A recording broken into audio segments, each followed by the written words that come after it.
Okay, सो यहाँ से करते हैं। यहाँ तक हमने वैसे कर लिया था कि ये Rajiv Gandhi wild life conservation award होता है एक, ठीक है।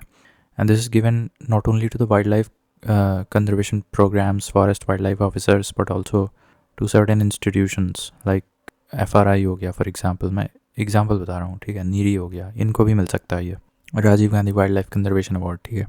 Now the following statement regarding Project Elephant launched by the government of India is not correct. The welfare of only wild elephants is taken care of, नहीं, ऐसा नहीं है।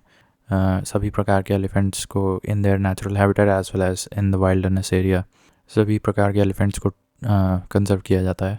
And the main objective of Project Elephant is to protect elephants in their natural habitats as well as in their corridors, which are like transitional areas, to address the issues of man-animal conflict and the welfare of domesticated elephants as well. The National Bureau of Plant Genetic Resources, that is located in New Delhi, and the National Research Center for Agroforestry wala National Center is in Jhansi. The greatest diversity of plants and animals is characteristic of tropical moist forests. The greatest diversity of plants and animals, सबसे ज़्यादा diversity of plants as well as animals कहाँ देखने को मिलती है? Tropical moist forests. Okay. Then we have in India in the following types of forests, teak is dominant tree species. तो teak जो होता है ना, teak, ये किस प्रकार के forests में आता है? मेरे ख्याल से म्यांमार में सबसे ज़्यादा ये मिलता है। तो ट्रॉपिकल मॉइस्ट डेसिडुअस फॉरेस्ट की श्रेणी में आता है ये टीक। और टीक वैसे देखा जाए तो कौन से देश में सबसे ज़्यादा पैदा होता है? मेरे ख्याल से I will just confirm that the following forest is known as the lungs of the planet. So Amazon rainforest is called the lungs of the planet, and mind you, I also read somewhere above that the corals are called as the kidney of the planet. The following leaf modifications occur in the desert areas. So hard and waxy leaves होती हैं and tiny leaves होती हैं। basically leaves भी नहीं होती हैं, वो cuticles बन जाते हैं, thorns instead of leaves. Among Africa, Asia, Australia, South America, the tropical deciduous forests are most extensive in Asia. तो वैसे तो देखा जाए कि साउथ अमेरिका एंड जो South East Asian regions like Bali, Indonesia, यहाँ पे mostly tropical evergreen rain forest देखने को मिल जाते हैं। But what about Asia? Asia में ज़्यादा एक्सटेंसिव क्या देखने को मिलता है? Tropical deciduous forests, and one such example is tropical moist deciduous forest teak. तो let me just find out which country has the largest teak trees. So I think Myanmar होना चाहिए। Actually, Indonesia is the world's largest producer of teak wood, while Myanmar is a significant player in the global teak trade. Myanmar is the largest area of natural teak forests. ये चीज़ याद रखो, and is the world's top producer of teak logs. तो अगर logs की श्रेणी में पूछें तब तो ठीक है। Myanmar's natural forests produce about a quarter of the world's teak log supply. However, Myanmar's teak trade has been plagued by illegal harvesting and other issues. तो in 2013, Myanmar banned the export of whole logs after the Environmental Investigation Agency reported that over 70% of the teak logs exported from Myanmar between 2000 to 2013 were illegally harvested. In 2020, a European expert panel conducted that information provided by the Myanmar's authorities could not be verified. China and India are the primary importers of Myanmar's teak wood, accounting for nearly half of the country's timber trade. Other countries that play a significant role in the global teak industry include Thailand, India and countries in south America and central America, ठीक है। तो Indonesia भी ज़्यादा मतलब पीछे नहीं है।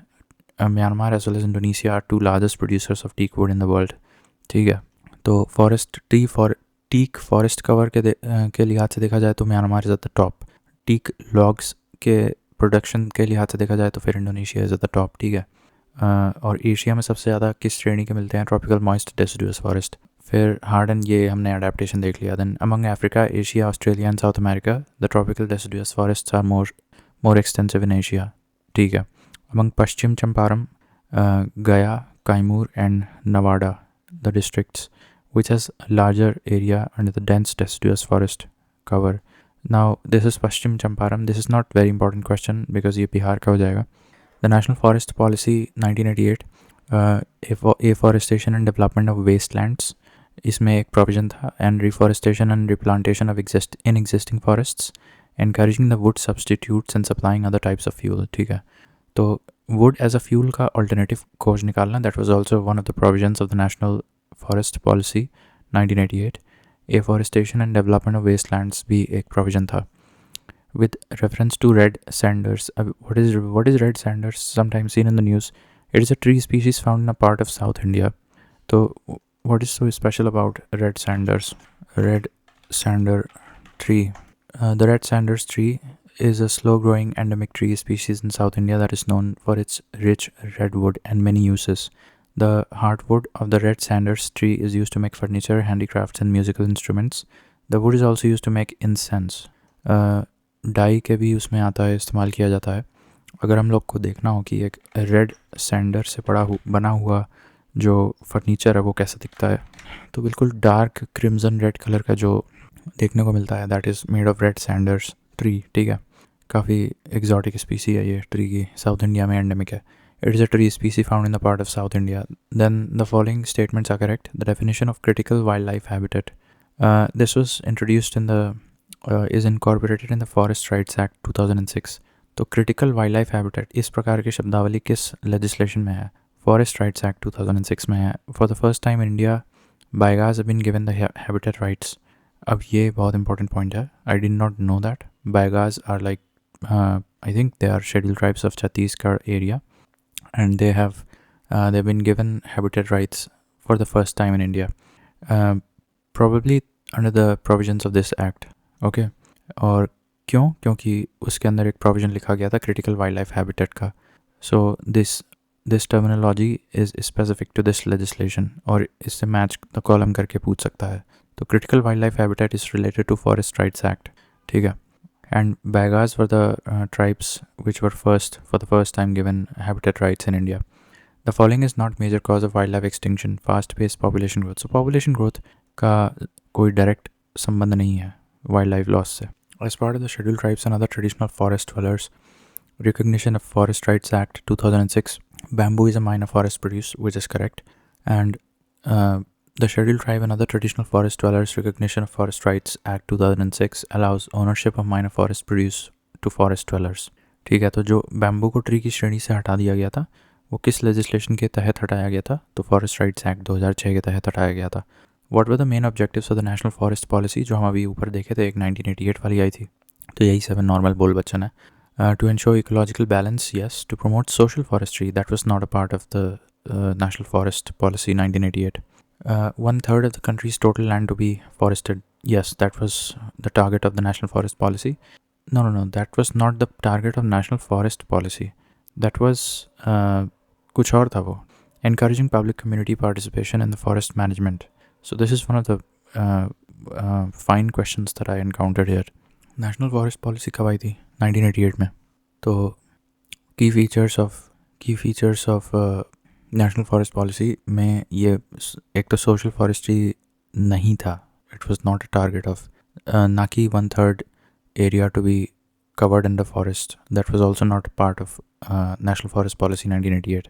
Perhaps it was a provision under some other policy, but not in this. तो सोशल फॉरेस्ट्री को प्रमोट करना, so that was not a part of national forest policy 1988. ना ही 1/3 वाला टारगेट था. Community participation in the conservation of forest, that was one of the concrete aspects of the forest policy 1988. And to ensure ecological balance, तो वो तो बिल्कुल ही है, सटीक है. ठीक है, तो ये है. तो कौन से दो नहीं हैं, इन पे ज़्यादा ध्यान देना है. टू प्रमोट सोशल फॉरेस्ट्री, ये नहीं था. और 1/3 of the country's total land to be forested, वो भी नहीं है उसमें. Now according to Indian state of forest report 2021, अब इसके बारे में तो मैं बता चुका हूँ. परसेंटेज वाइज फॉरेस्ट कवर है वो यहाँ लिखा हुआ है. अब जब इसको रट लेंगे तो कई चीज़ें याद हो जाएंगी, अपने आप क्वेश्चन सॉल्व हो जाएंगे. तो एक बार फिर से बता दे रहे हैं. देखो, चंडीगढ़ में 20% of the state area is covered in the forest. West Bengal में ऑलमोस्ट 19% है. ठीक है, फिर अगर यूनियन टेरिटरीज़ में देखा जाए तो there is only 1 union territory of Lakshadweep जहाँ पे 90 के ऊपर परसेंटेज है फॉरेस्ट कवर. और स्टेट में देखा जाए तो मिज़ोरम में 84% के आसपास आता है. और ये हमने देखा था कि छत्तीसगढ़ में 41% के आसपास है.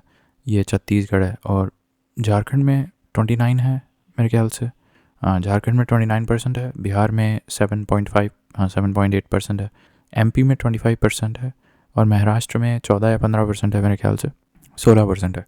और हाँ, और राजस्थान में बहुत कम है, 5 से भी कम है। और ये याद कर लो कि ये कहाँ गया, MP में 25% है, और उड़ीसा का तो उतना ही है जितना कि इंडिया का टारगेट रखा गया है, दैट इज़ 33% के आसपास। ठीक है, तो ऐसे मोटा मोटा याद रहेगा तो फिर क्वेश्चंस हो जाएंगे, जैसे सच एज अब ये वाला देखो। अब हमको पता है कि उड़ीसा का इंडिया के मतलब 33% है फॉरेस्ट कवर। ठीक है, और महाराष्ट्र का हम जानते हैं कि कितना था, 16 पॉइंट समथिंग था। तो और हरियाणा में तो मेरे ख्याल से सबसे कम है पूरे इंडिया में। तो एक सीक्वेंस हमको ये मिल गया, और इस तरह से हम क्वेश्चन सॉल्व कर लेते। फिर ये वाला देखो, जैसे कि Arunachal Pradesh, north eastern India में अगर देखा जाए तो अरुणाचल प्रदेश का सबसे ज़्यादा ऑब्सोल्यूट एरिया में सबसे ज़्यादा है। और यहाँ पे ऑब्सोल्यूट पूछा है, देखो यहाँ पे पिछले वाले क्वेश्चन में परसेंट पूछ रहा था, यहाँ पे descending order of their forest area पूछा है, ऑब्सोल्यूट एरिया। तो फिर ऑब्सोल्यूट एरिया में तो मैंने याद किया नहीं है, तो यहाँ पे गड़बड़ हो सकता है, तो लेट्स स्किप दैट क्वेश्चन। वैसे देखा जाए तो पूरे इंडिया में जो सबसे ज़्यादा absolute area under forest cover किस स्टेट में है, तो MP में है। उसके बाद अगर देखा जाए तो नॉर्थ ईस्टर्न स्टेट्स में देखा जाए तो फिर अरुणाचल में है। Among Vijayawada, Chandigarh and Shillong and Valparai, the following city of India is specialised in the plantation. अब कुछ कॉमर्शियल प्लांटेशन के लिए कुछ जगहें जानी जाती हैं, जैसे वलापराई है। इसके बारे में थोड़ा देख लेते हैं। वलापराई, सो with a total plantation area of 1518 hectares, it is in the Annamalai Hills of Tamil Nadu. Valparai tea plantation बहुत फेमस है। तो कहाँ है ये अन्नामलाई? अन्नामलाई हिल्स में है। ठीक है, तो the history of Valparai, the planters bungalows, ये देख लेते हैं। सो अगर चाय की पत्ती मंगानी हो तो यहाँ से मंगाओ। अब ये है part of the Annamalai tiger reserve, forming its boundary with the Eraviculam National Park. Still not able to know. So what is Vallabhrai famous for? It is famous for tea estates as well as waterfalls, high quality tea leaves, and the climate of Vallabhrai is ideal for growing tea as well as coffee, cardamom and cinchona trees. And यहाँ hill stations भी हैं। Vallabhrai is home to the Annamalai Tiger Reserve, which was previously known as Indira Gandhi Wildlife Sanctuary. The reserve is home to many animals including lion-tailed macaques, barking deer, wild boar and Nilgiri langurs. यहाँ पे waterfalls भी हैं, such as Monkey Falls, Birla Waterfalls and Chinnar Kallar falls. तो ये 3 famous waterfalls हैं यहाँ पे। मोटा मोटा यही याद रखना है कि एक हिल स्टेशन है south Indian state of Tamil Nadu में, और काफ़ी टी एस्टेट्स हैं यहाँ पे, प्लांटेशंस होता है, टाइगर रिजर्व भी है। ठीक है, so that is all about वल्लभराई। Then among China, India, Indonesia and Japan, the following country has the highest percentage of its geographical area under forest. तो ये जापान में जाएगा। हाँ, ये अच्छा सवाल था। देखो इंडिया, चाइना, जापान की कंपैरिजन कर लो, इंडोनेशिया को भी ले लो यहाँ पे, तो अपने भूखंड का सबसे ज़्यादा प्रतिशत फॉरेस्ट कवर में किस में है, तो जापान में है। Now the following country has passed a resolution to maintain 60% forest land of its geographical area, so that is Bhutan. Now aluminum is called green metal and it substitutes wood for saving the forest. Well, this is true that aluminum is called green metal, and I did not know that. Aluminum is called green metal, but why it is called green metal? Aluminum is not a substitute for wood, that is sure, but why is aluminum called green metal? So aluminum is known as green metal because of its environmentally friendly and sustainable. It is environmentally friendly and sustainable. Aluminum is 100% recyclable and can be reused without losing its value. Recycling aluminum uses 95% less energy than producing it from raw materials. And aluminum that is produced using renewable energy sources is considered green aluminum. In 2021, over 95% of aluminum production in North America used hydropower. Aluminum is resistant to corrosion, so it doesn't need to be replaced as often, which reduces carbon footprint. Aluminum is durable, lightweight and malleable and a strong metal. तो ये काफ़ी अच्छे advantages हैं aluminium के। ठीक है, इसलिए इसको ग्रीन मेटल भी कहते हैं। The following eco regions of India is not correctly matched. देखो ईस्टर्न डेकन प्लेट्यू पे मॉइस्ट फॉरेस्ट कहाँ मिलेंगे तुम्हें? यहाँ नहीं मिलेंगे मॉइस्ट फॉरेस्ट्स, यहाँ डेसिडुअस मिल जाएंगे। ठीक है, मॉइस्ट फॉरेस्ट के लिए तुम्हें वेस्टर्न घाट्स जाना पड़ेगा या फिर नॉर्थ ईस्टर्न रीजन में जाना पड़ेगा, मेघालय वगैरह। ठीक है, गारो खासी हिल्स वगैरह। Monoculture of economically viable trees is destroying the unique natural profile, thoughtless exploitation of timber, deforesting vast tracts of palm cultivation, Destruction of mangroves, illegal logging by tribals and poaching only compound the problem. Freshwater pockets are fast drying up due to deforestation and destruction of mangroves.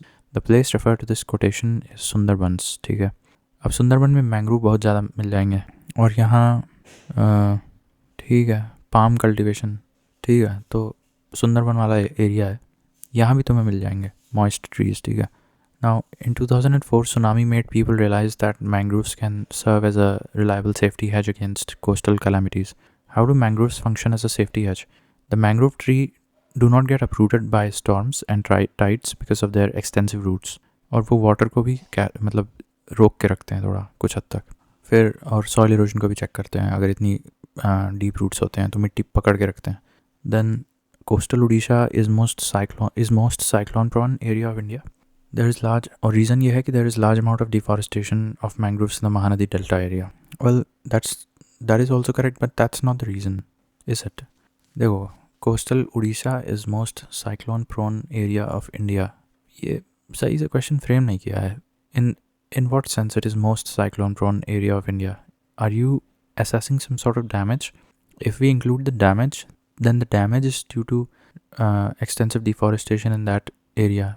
But if you're not, if you're seeing it from a geographical phenomenon कि coastal Orissa में ही क्यों होता है cyclone prone area, तो उसका reason सिर्फ ये नहीं है कि डिफॉरेस्टेशन है वहाँ पे. Again very poorly framed question, but अब क्या है, रट लेते हैं. कोस्टल उड़ीसा में ज़्यादा साइक्लोन प्रोन एरिया है पूरे इंडिया का, कोस्टल उड़ीसा में, और बार बार वहाँ पे ट्रॉपिकल साइक्लोन्स आते हैं. There is large number of deforestation of mangroves in the Mahanadi delta area. ये रीज़न उसके लिए है कि डैमेज वहाँ ज़्यादा क्यों होता है, वरना कोस्टल उड़ीसा में साइक्लोन आता है, but that's not because of कि वहाँ डिफॉरेस्टेशन किया गया है, वो तो है जोग्राफिकल फिनोमिनन है, वहाँ आना है तो आएगा ही. Consider the following statements about Bhitarkanika mangroves. It is located in the deltaic region of Vamsadhara and Subarnarekha rivers. तो ये गलत है, ये सुवर्णरेखा नदी है ही नहीं वहाँ. भितरकनिका मैंग्रोव है तुम्हारा उड़ीसा में, सुवर्णरेखा नदी पड़ती है झारखंड में, तो ये कैसे हो गया. So it is Jharkhand, West Bengal and Orissa. Flows through Ranchi, Seraikela, Kharsawan and East Singhbhum districts. So अब ये देखो, Bhitarkanika which two rivers are, I think जो दो नदियाँ हैं भितरकनिका से एसोसिएटेड, मैं पढ़ा था मैंने, यहाँ पे क्या नाम है उनका, 2 rivers near Bhitarkanika. So Brahmani and Baitarani, हाँ ये है, ये दो नदियाँ हैं. And it lies in the state of West Bengal. ये तो सरासर गलत है, भितरकनिका तो उड़ीसा में पड़ता है, और उड़ीसा में भी पड़ता है वहाँ पे जहाँ पे दो नदियों के से एक डेल्टा बनाया जा रहा है, और उन दो नदियों का नाम है Brahmani and Baitarani. The following statements are correct. The taxus tree naturally found in the Himalayas. अब ये कौन सा ट्री है भाई, taxus. The taxus tree is listed in the red data book. ये भी नहीं पता था. A drug called Taxol is obtained from the taxus tree, which is effective against Parkinson's disease. तो ये भी नहीं पता था. तो काफ़ी अच्छा है ये सवाल, इसको हम तो मार्क कर ले रहे हैं, ट्रिपल स्टार. तो there is a tree called Taxus, Taxus. It is a tree naturally found in the Himalayan region and it is listed in the Red Data Book. That means it is slightly threatened due of extinction. And a drug called Taxol is obtained from this Taxus tree, which is helpful in the curing of Parkinson's disease. Then the following statements are correct. The World Wildlife Fund for Nature that was established in 1961. ये वही है जिसका tag वो एक giant panda है. It was set up in 1961, ठीक है, WWF. The death of 13 lions in the Nandan Forest Sanctuary of Odisha in the year 2000. It was due to a disease called trypanosomiasis. Trypanosomiasis, ठीक है. ट्राइपैनोसोमियासिस नामक एक disease के कारण यहाँ पे लायंस मर गए थे, Nandan wildlife sanctuary of Orissa in the year 2000. The following statement in respect of trade related analysis of flora and fauna in commerce, that is traffic के बारे में है.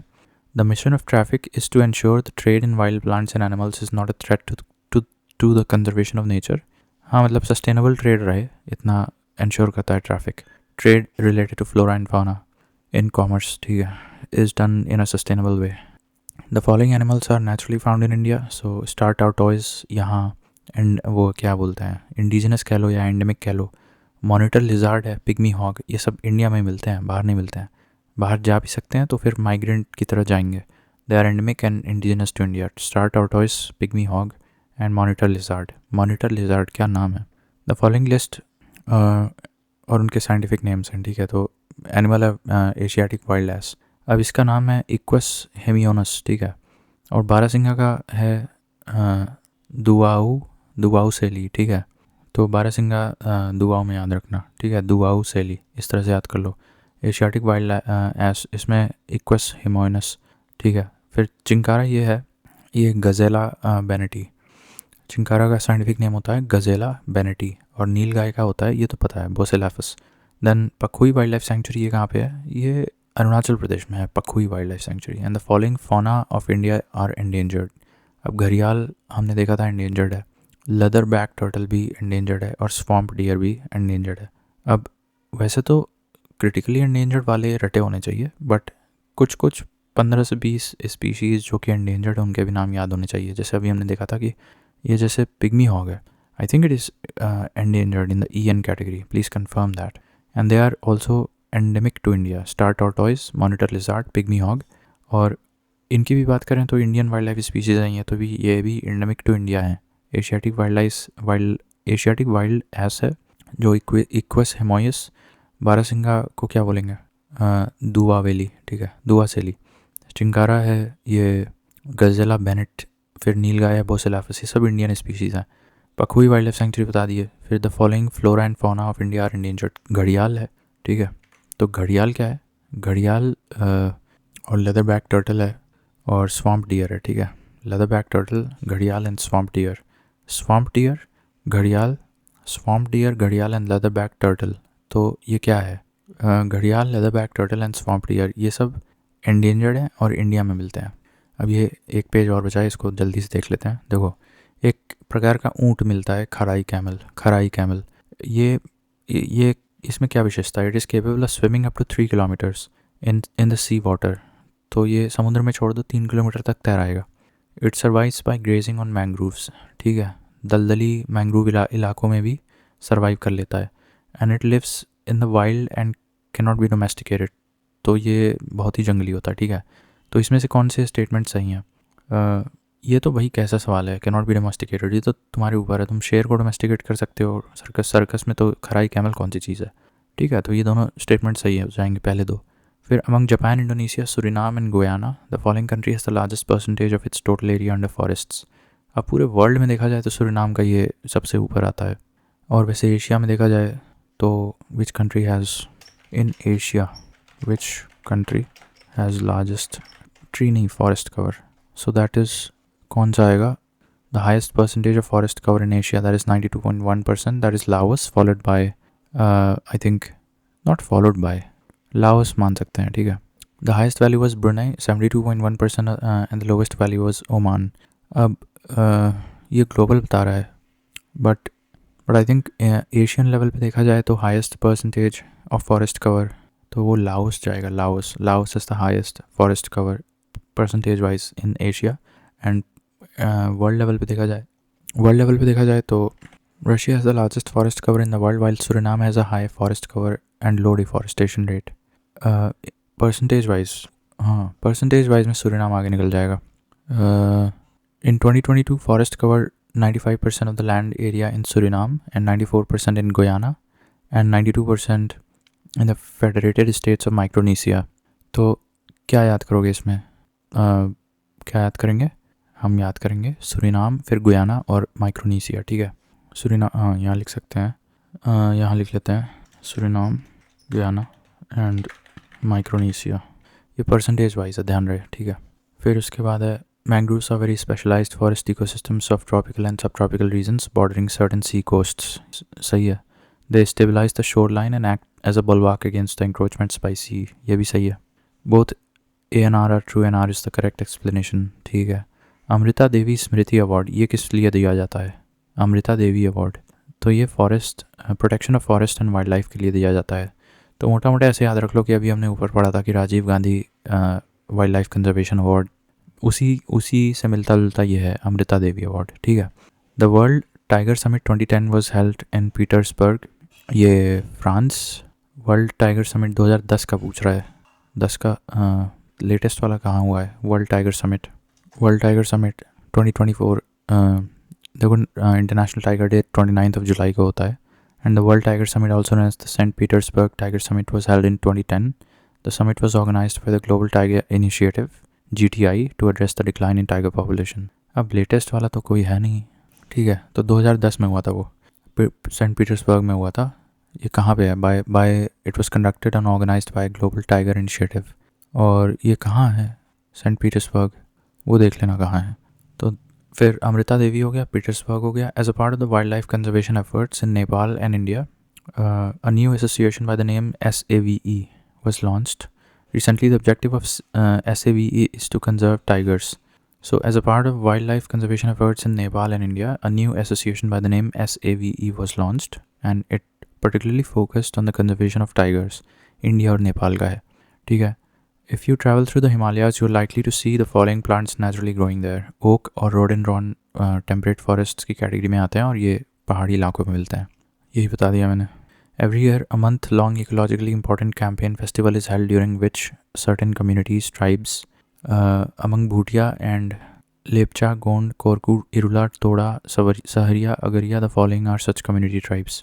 तो गोंड एंड कोरकू ऐसी दो ट्राइब्स है ना, गोंड और Korku, KORKU, Gond and Korku are such two tribes which celebrate every year a month-long ecologically important campaign or festival, जिसमें कि they plant saplings of fruit-bearing trees, ठीक है। तो two such tribes which celebrate such festivals every year for 1 month long, तो एक है गोंड और एक है Korku, quite environmentally conscious tribes. Then in a particular region, the local people train the roots of living trees into robust bridges across the streams.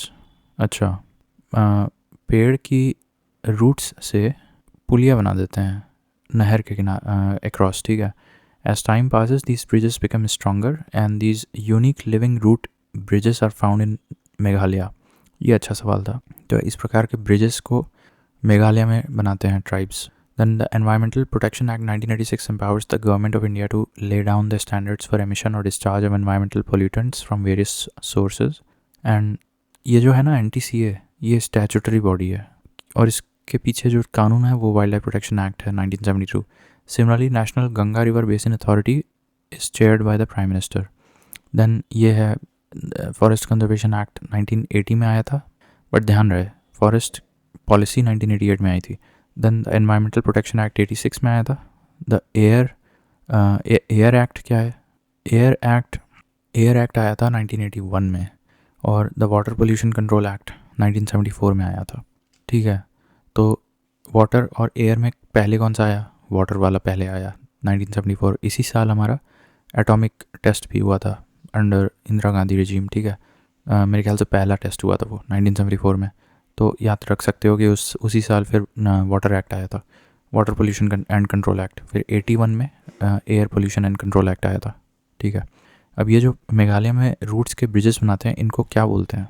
So what are the roots bridge in Meghalaya called? इनको बोलते क्या हैं? Living root bridges, Umshiang root bridge, कोई ऐसा खास नाम तो नहीं है। नोंग बरे लिविंग रूट ब्रिज, ठीक है। एक फ़ोटो दिखा देते हैं कैसा दिखता है ये ऐसा दिखता है, ठीक है। Double living root bridge in east Khasi, तो ये मेघालय में बनाते हैं लोग, ठीक है। सो इट इज़ क्लियर। अब यहाँ सेंचुरी और बायोस्फीयर रिजर्व से हम लोग अगले में देखते हैं।